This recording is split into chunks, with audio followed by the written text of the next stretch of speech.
Welcome to the fifth step in our One Step a Week project. ಕನ್ನಡದಲ್ಲಿ ಇದೇ video ಮಾಹಿತಿ link ಡಿಸ್ಕ್ರಿಪ್ಷನಲ್ಲಿ ಇದೆ. Namaskara.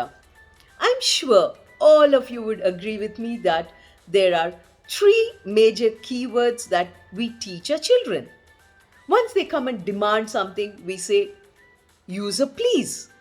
The minute they receive something, they're supposed to say a thank you to express their gratitude. And yes, anytime they do a mistake, it is a sorry.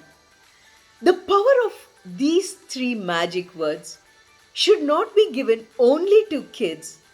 Don't you feel that as we grow up, especially amongst our loved ones, our family, we forget to use these words?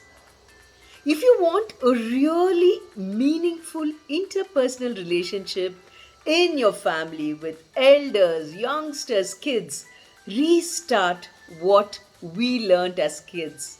Let's start applying these words, a please, a thank you, and sorry, and really mean it from the bottom of our hearts and see the difference it's going to bring about in your lives. This is the transformation we are going to adapt in our One Step a Week Project 2022 program. If you've missed the previous steps, simple. Just hashtag OS8W with the week's number. See you next Sunday with a new step.